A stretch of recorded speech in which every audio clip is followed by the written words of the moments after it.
Hello students. हम एक derivation करते हैं। First of all, relation between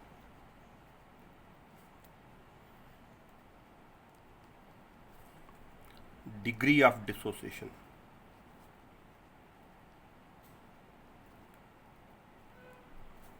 alpha and Van't Hoff factor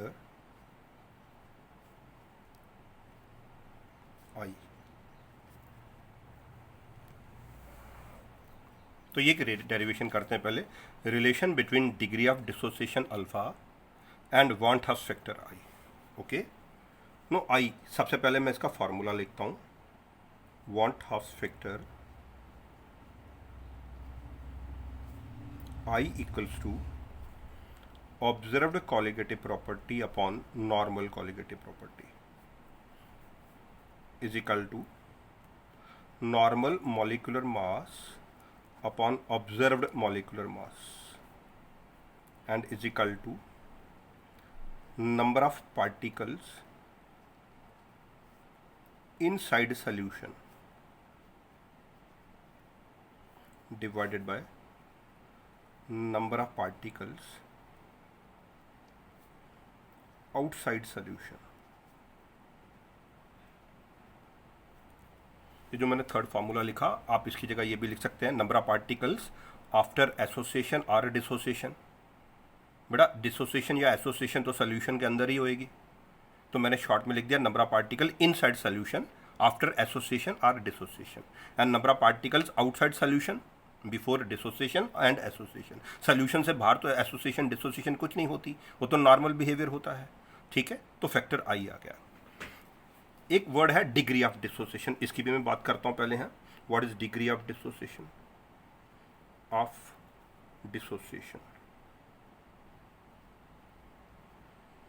late me call it as alpha.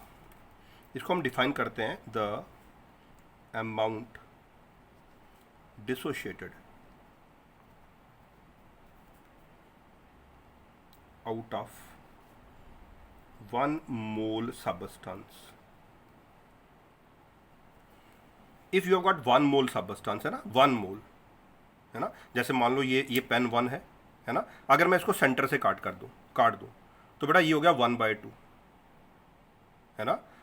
तो उसी तरह 1 मोल सबस्टांस में से जितना डिसोशिएट हो गया, 1 मोल सबस्टांस में से जितना डिसोशिएट हो गया, उसे बोलते हैं डिग्री ऑफ डिसोसिएशन। मैं रिपीट करता हूं, 100 मोल, एक नहीं बोल रहा, 100 मोल में से जितना डिसोशिएट हुआ उसे बोलते हैं परसेंट डिसोसिएशन। 100 में से जितना ब्रेक हो उसे बोलते हैं परसेंट डिसोसिएशन, और 1 मोल में से जितना डिसोशिएट हो उसे बोलते हैं डिग्री ऑफ डिसोसिएशन। ठीक है, नॉर्मली इसका फार्मूला रहता है alpha is equal to amount dissociated x upon a। Chemical kinetics में कुछ ऐसा पढ़ा था, x आ गया अमाउंट डिसोशिएटेड, a आ गया इनिशियल अमाउंट, टोटल अमाउंट। ठीक है, फार्मूला इसकी डेफिनेशन क्या रही? अमाउंट डिसोशिएटेड आउट ऑफ 1 मोल। चलिए हम ये इन दोनों में हमें रिलेशन फाइंड आउट करना है, डिग्री ऑफ डिसोसिएशन। मैं कोई एग्जांपल लेता हूं। मान लो एक सबस्टांस ए है, इसको मैंने वाटर में ऐड किया तो ये डिसोशिएट हो गया, और बेटा मान लो इसने n आइन बना लिए, डिसोशिएट होकर b बना। n is the number of ions, है ना, here n is the number of ions in 1 molecule। Okay, कोई सबस्टांस A था, डिसोशिएट हुआ, B बना, और n आइंस, B के n आइंस बन गए। ठीक है ना। अगर मैं एग्जांपल दूं जरा आपको, जैसे मान लो ये मैंने लिखा सोडियम क्लोराइड, अगर ये डिसोशिएट हुआ तो बन गया सोडियम आइन और क्लोराइड आइन। तो देखो यहां 2 आइन बन गए। ओके, यहाँ n का वैल्यू 2 हो गया। अगर मैं लिखता हूँ कैल्शियम क्लोराइड, ये डिसोशिएट हुआ, बना कैल्शियम आइन प्लस 2 क्लोराइड आइन, तो बताओ यहाँ टोटल आइन्स 2 and 1 3 बन गए, यहाँ n का वैल्यू 3 हो गया। ठीक है, अगर मैं लिखता हूँ aluminium sulphate Al2SO4 whole thrice, जब ये डिसोशिएट होगा तो बनाएगा 2 एल्यूमिनियम आइन और 3 बनाएगा सल्फेट आइन, है ना, 2 एल्यूमिनियम आइन और 3 सल्फेट आइन, 2 and 3 5, n का वैल्यू 5 हो गया। n का वैल्यू यहाँ 5 हो जाएगा, यहाँ 2 हो जाएगा, यहाँ 3 हो जाएगा। क्या होता है n समझ आ गया? एक मॉलिक्यूल डिसोशिएट होकर कितने आयन बनाता है। ओके, तो मान लो एक सब्सटेंस ए है, वाटर में ऐड किया, उसने एन बना ली, ठीक है। अब मैं इसके इनिशियल मोल लेट कर देता हूँ, आई फॉर इनिशियल मोल। बेटा मान लो इसके इनिशियल मोल 1 है, इसके इनिशियल मोल 0 हो गए, ठीक है ना।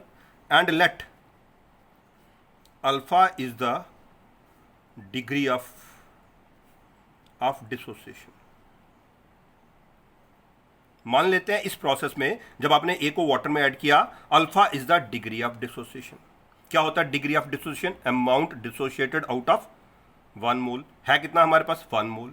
मतलब इसमें से अल्फा डिसोशिएट हो गया, है ना। तो ये पीछे कितना रह जाएगा? 1 माइनस अल्फा। ओके, ये 1 था ना, 1, और 1 मोल में से अल्फा ब्रेक हो गया। डिग्री ऑफ डिसोसिएशन वो क्या होता है? अमाउंट डिसोशिएटेड आउट ऑफ 1 मोल। ये 1 मोल ही तो है, इसमें से जो डिसोशिएट हुआ वो अल्फा है, पीछे कितना रह गया? 1 माइनस अल्फा। और बेटा ये बन जाएगा एन अल्फा। ये समझना, देखो ए के आगे कोफिशिएंट क्या? 1। बताओ 1 A produce N B, am I right? है ना, 1 A produce N B, so alpha A produce N alpha B. हुआ क्लियर नहीं?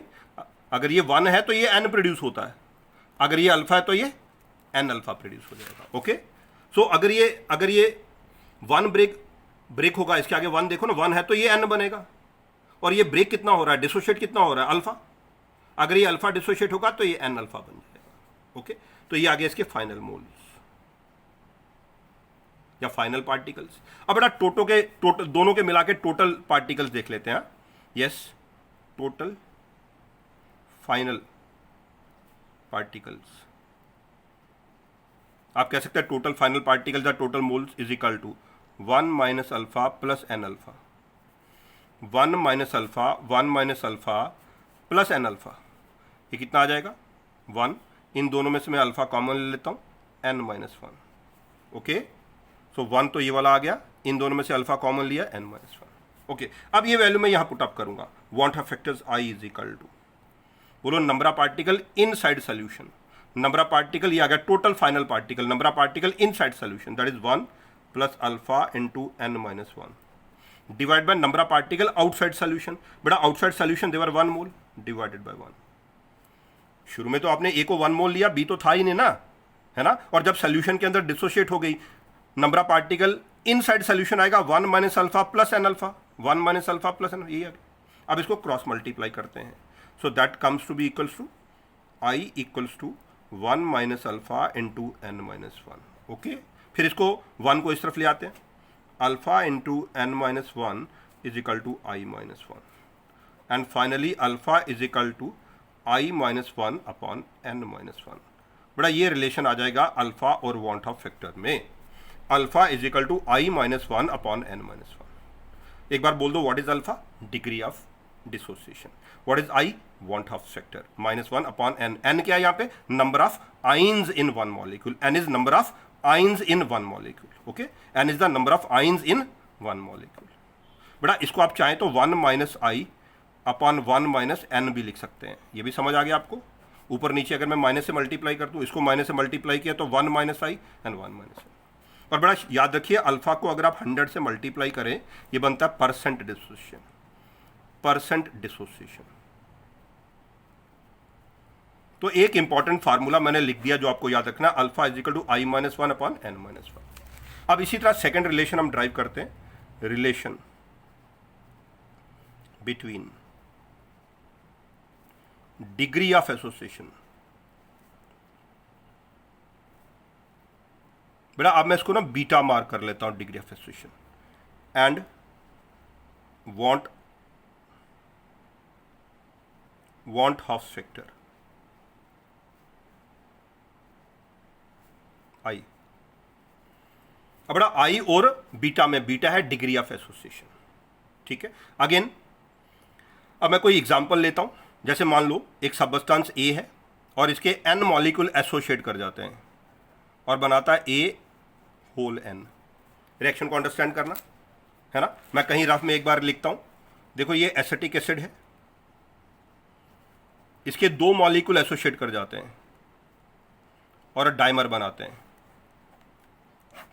तो यहां पे एन की वैल्यू 2 है, 2 molecules of acetic acid associate हो रहे हैं, तो एन की वैल्यू 2 है ना। वही लिखा एन मॉलिक्यूल ए के एन मॉलिक्यूल एसोसिएट होते हैं और ए होल एन बना देते हैं।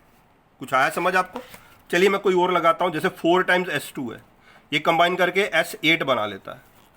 मान लो ये रिएक्शन है तो यहां एन का वैल्यू 4 है, 4 टाइम्स S2 एसोसिएट करके S8 बना रहा है, तो एन का वैल्यू 4 है। क्या होता है एन? एसोसिएशन में समझ आ गया, जितने मॉलिक्यूल एसोसिएट कर रहे हैं। यहां देखिए दोबारा, n times A combine to form A whole power N.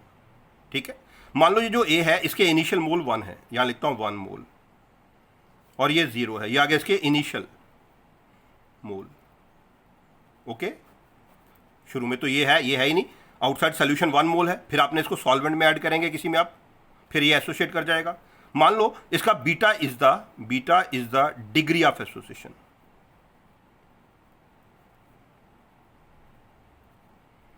इसका मतलब होता है 1 मोल के पीछे बीटा एसोसिएट कर जाएगा, है ना। ये जो बी है ना, ये कितना एसोसिएट किया बेटा? बीटा एसोसिएट कर गया ये, तो ये कितना बनेगा बेटा?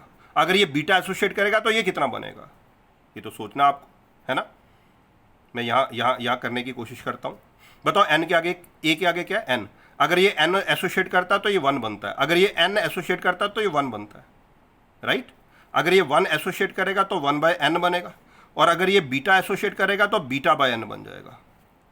अगर ये n एसोसिएट करता है तो ये 1 बनता है, अगर ये 1 एसोसिएट करता है तो ये 1/n बनेगा, और अगर ये बीटा कर रहा है ना, बीटा करता तो बीटा/n, तो बेटा ये बीटा/n बन जाएगा। शॉर्ट में ऊपर लिख देता हूं बीटा/n। यहां देखो ये था कितना? 1 मोल। एसोसिएट कितना की बना कि 1 मोल था, एसोसिएट बीटा, पीछे कितना रह जाएगा? 1 माइनस बीटा मोल। 1 मोल था ना, बीटा चला गया, एसोसिएट हो गया 1 में, और ये 0 था, ये बन जाएगा बीटा/n।